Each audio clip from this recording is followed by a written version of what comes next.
Berani dia busur, saya bakar ke mobil. Jangan coba-coba. Mafianya terlalu banyak. Itu datang kelompok pertama itu saya cegah Bu, tapi Vincent, Pak Vincent, saya ketemu sama beliau, Pak. Rakusnya luar biasa.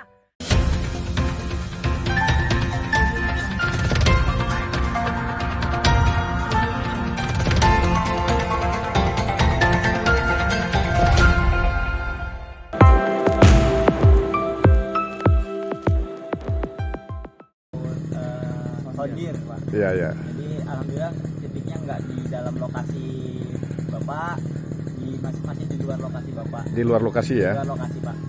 Oke, hanya tadi minta izin lewat karena kebetulan dekat lokasi sini Dekat begitu. lokasi sini, betul, Pak. Oke, baik, terima kasih banyak. Dengan Bapak Farijal, saya Pak Rizal, dengan Pak Dedi.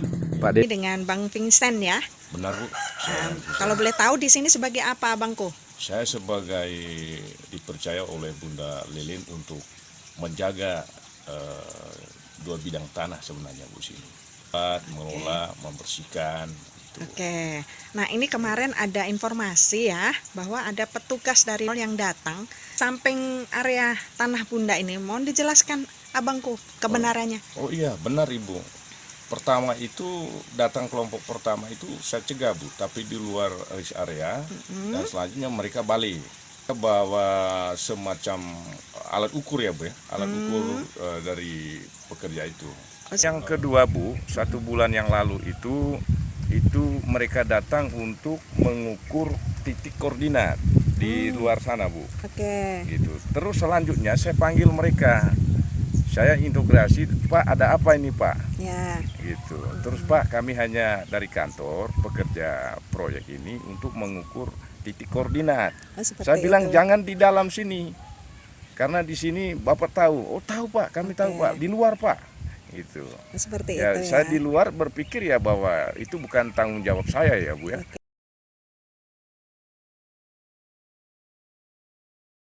Tembusan dari kantor ke sini sebelumnya juga kan saya udah ada yang nahan sengketa itu ya Pak sebelumnya.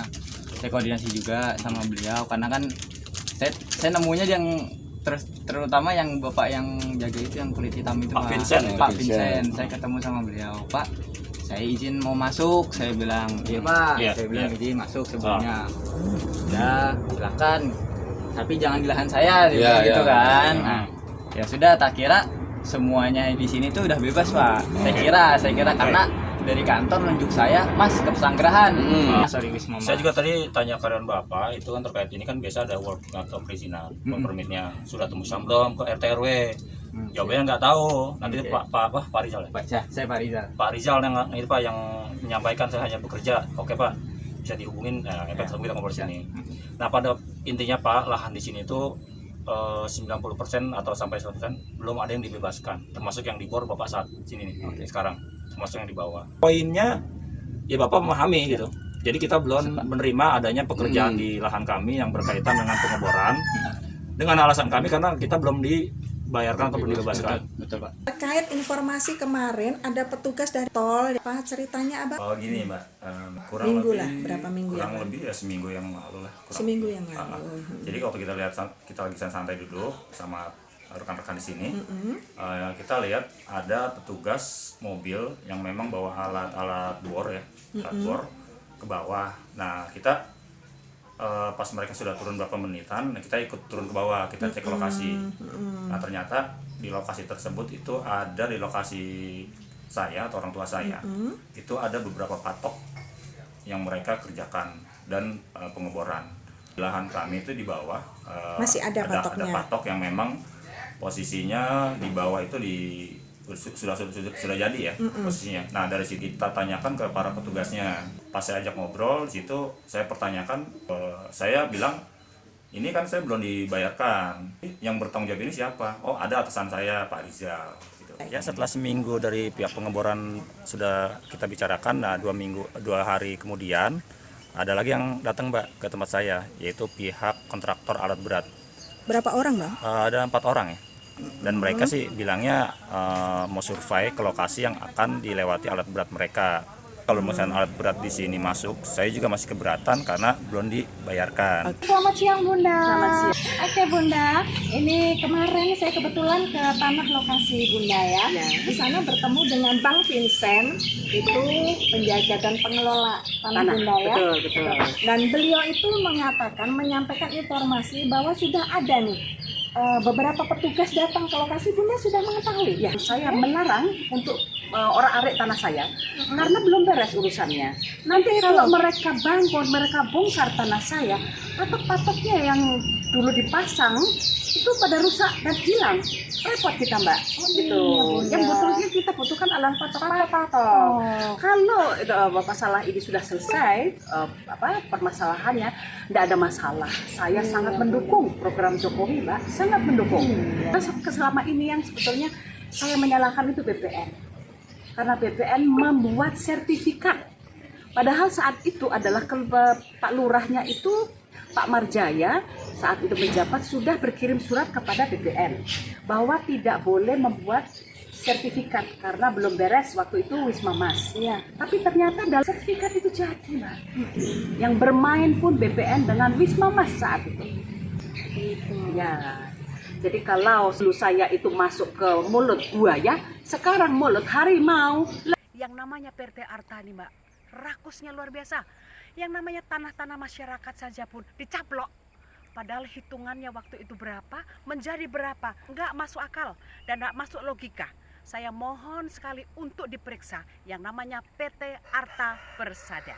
Sekali lagi saya mendukung program Jokowi. Pak Jokowi, saya tidak menghambat program Jokowi. Saya sangat berterima kasih kalau masuk ke daerah Limo Depok yang membuat kita semakin tanah kita bagus, ekonomi kita semakin bagus. Saya mohon dengan amat sangat dari hati yang paling dalam, Pak Jokowi bantu kita warga Limo, warga Depok terutama. Janganlah warga Depok ini dipermainkan oleh BPN Depok karena mafianya terlalu banyak. Yang di backup oleh BPN itu biasanya perusahaan yang besar, banyak uangnya. Kita sebagai masyarakat, warga kecil, sama sekali tidak diperhatikan. Yang pasti kita akan dipermainkan. Tapi saya mohon dengan amat sangat yang paling dalam dari hati saya, Pak Jokowi, Presiden kita, hanya beliaulah, hanya Pak Jokowi lah yang bisa membantu kami. Itu Pak Jokowi. Karena mohon satu lagi, mafianya terlalu banyak. Karena kalau tidak diberesin Pak Jokowi, yang namanya yang program-program Pak Jokowi ini, kalau yang tidak mendukung Pak Jokowi tidak akan pernah berhasil. Saya mohon sekali lagi. Terima kasih. Pemirsa, saat ini Meli bersama dengan Babe Rojan, salah satu pemilik tanah yang diklaim oleh PT Arta Cahaya Persada. Selamat sore Babe. Sore. Gimana kabarnya? Baik, Sehat ya? baik, Bu, baik. Alhamdulillah. Babe, Ya. ini ada informasi nih ya Babe ya. Ya. Di lapangan, di tanah dekat area Babe sudah ada alat berat yang masuk. Bagaimana tanggapannya nih Babe? Kalau memang ini duit belum dikasih ke saya Bu, masalah urusan tol, saya nggak bakal kasih itu doser turun ke tempat saya. Termasuk yang pada kena ini Bu, saya jagain. Saya bukan mempersulit tol, bukan. Yang mempersulit PT, bukan saya. Karena masalahnya itu hak saya, itu tanah saya belum nanggapin duit, alat berat masuk ke situ, jangan coba-coba. Kalau berani dia gusur, saya bakar tuh mobil. Jangan coba-coba, kalau saya mau diajak pengadilan, kau udah bakar doser kalau saya belum dibayar. Makanya kalau orang mau beli tanah di Limo harus dibawa RT RW, biar patok ketahuan, yang punya biar tahu. Jangan main aku-akuin. Terima kasih Babe atas penjelasannya, tetap semangat. Yo. Mudah-mudahan semuanya Siap Bu, siap. selesai Ya. dengan harapan Babe ya. Itu emang Bu, saya udah siap-siapin Bu, golok udah saya disiapin Bu. Oke. Terima kasih Babe. Assalamualaikum. Waalaikumsalam. Pemirsa, saat ini Meli bersama dengan Bapak Oloan Marpaung selaku kuasa hukum dari pemilik tanah di Limo yang bersengketa dengan PT Arta Cahaya Persada. Selamat sore Bapak Oloan. Sore. Apakah Bapak sudah mengetahui bahwa petugas dari kontraktor pembangunan jalan tol sudah memasuki area tanah Bunda Lilin, Babe Rojan, dan Babe Udin? Ya, sudah tahu. Sehubungan dengan laporan dari klien kami sebagai pemilik tanah yang sah. Jadi berkaitan dengan petugas kontraktor yang datang ke lokasi, kami sebagai kuasa hukum dari kantor hukum Firma Hukum Abdi Nusantara telah menyuratin Direktur Utama PT Presisi Tbk. Pelarangan yang dilarang oleh klien kami itu sama sekali bukan maksud dan tujuan untuk menghambat pekerjaan jalan tol tersebut. Oleh karena itu, ini merupakan program pembangunan nasional sepanjang dilaksanakan sesuai dengan ketentuan perundang-undangannya. Antara lain, Undang-Undang Nomor 2 Tahun 2012 dan peraturan lain-lainnya. Sebenarnya, Direktur Utama dari PT Arta Cahaya Persada, Bapak Amandu Salongo, sudah pernah menyatakan bahwasanya tanah-tanah dari klien kami ini tidak masuk di HGB 02253. Namun, seiring berjalan waktu, sekarang tanah klien kami itu masuk di HGB 02253. Inilah yang menjadi permasalahan. Tanah klien kami ini dipaksa menjadi masalah yang kami duga ini kinerja dari Kepala Seksi Survei Pengukuran dan Pemetaan Kantor Pertanahan Kota Depok. Selamat sore Bapak Yakub, saya Meli dari CNN Cinta Nusantara Negeriku. Tadi saya ke kantor dan bertemu dengan salah satu lawyer, yaitu Bapak Oloan Marpaung.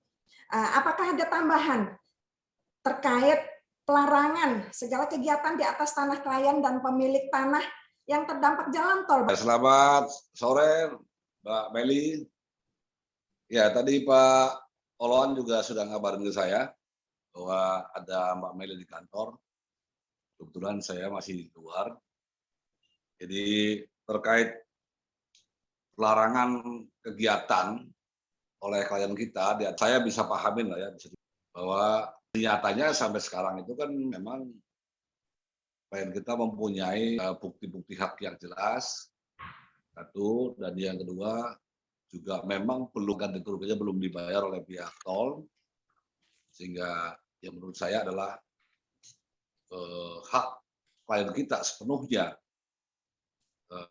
bahkan juga termasuk untuk melarang siapapun juga yang menurut saya cukup beralasan hukum dan sepenuhnya itu hak klien kita itu.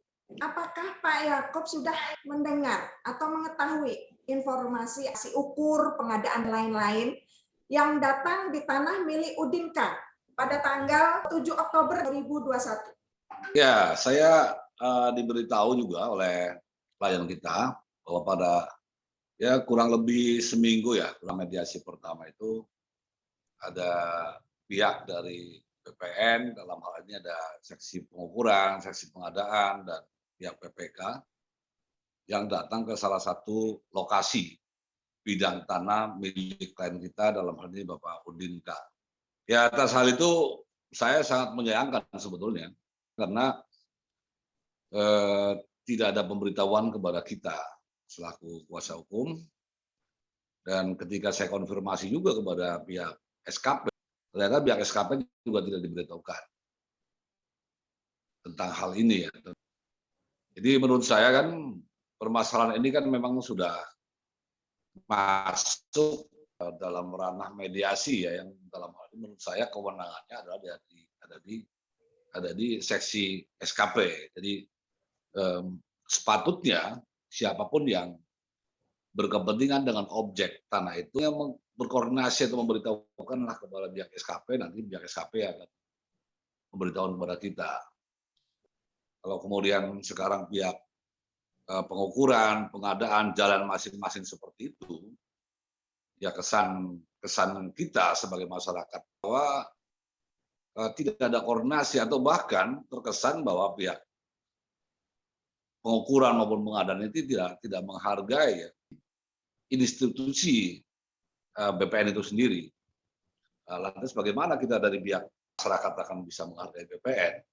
Kemudian dalam dokumen tadi yang saya sebut tadi juga ada foto, ada berseragam TNI, atau mungkin juga ada pihak pengaman yang lain, saya tidak tahu ya. Nah, jadi kedatangan dari oknum TNI di lokasi tersebut, saya tidak tahu persis siapa yang mengundang, kompetensinya apa, tapi saya sih berharap kepada aparatur lah, khususnya TNI dan Polri dalam hal ini, saya kira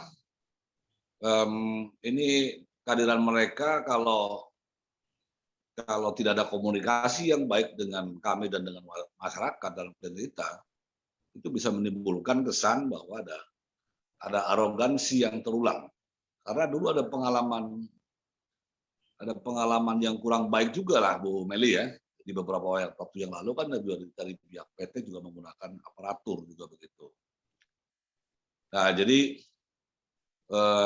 supaya tidak memicu curigaan masyarakat terhadap oknum-oknum ini, masyarakat kalau terus-terus merasa di-pressure, lama-lama juga hilang takutnya juga Bu Meli. Bahkan timbulnya bisa marah kan begitu. Nah, jadi saya berharaplah pada pihak pengukuran, pihak pengadaan, PPK, yang pada saat mediasi juga hadir di ruangan, artinya beliau itu tahu persis bahwa persoalan ini sedang mediasi. Sehingga tidak sepatutnya mereka mau datang sendiri ke sana tanpa memberitahukan, tanpa koordinasi dengan pihak SKP. Demikian juga harapan saya kepada teman-teman dari pihak keamanan, apa itu yang punya teritori di situ, baik dari TNI maupun Polri juga, lebih jernih juga melihat soal ini. Kalau perlu sebelum ke lokasi, boleh juga datang kepada pihak kita juga, tidak hanya dari pihak sebelah, supaya lebih memahami duduk persoalannya sehingga nanti tidak menimbulkan kecurigaan dari masyarakat. Saya kira itu, dan sampai hari ini saya bersyukur ya, dan mudah-mudahan seterusnya juga masih bisa menahan kemarahannya. Karena kalau Bu Meli dengar juga dalam statement-statement kita sebelumnya, klien kita semuanya meyakini bahwa ini adalah satu rekayasa. Satu rekayasa yang dibuat-buat oleh pihak-pihak tertentu yang melibatkan, ya menurut klien ini ya, melibatkan oknum-oknum di BPN, sehingga milik mereka yang sebetulnya tidak sengketa, kemudian dipersengketakan dengan cara-cara yang dulu saya sebutkan itu ada oknum-oknum juga yang melakukan intimidasi. Makanya saya bersyukur bahwa sampai hari ini klien kita masih bersabar, masih bersikap bagus lah. Tidak ada konflik yang di lapangan yang kemudian merugikan kita semuanya. Saya kira itu Meli, harapan terakhir saya kepada pihak pengukuran dan siapapun juga yang berkepentingan dengan objek itu, saya harap untuk menghargai proses yang sedang berjalan supaya semuanya bisa dilakukan sesuai dengan regulasi yang ada. Jadi jangan menunjukkan ego atau arogansi masing-masing yang kemudian bisa memperkeruh suasana. Harapan saya itu. Saya kira itu Bu Meli. Terima kasih atas waktunya, informasinya. Mudah-mudahan didengarkan pihak-pihak terkait ya, Bapak ya. Terima kasih. Selamat sore. Selamat sore Bu Meli.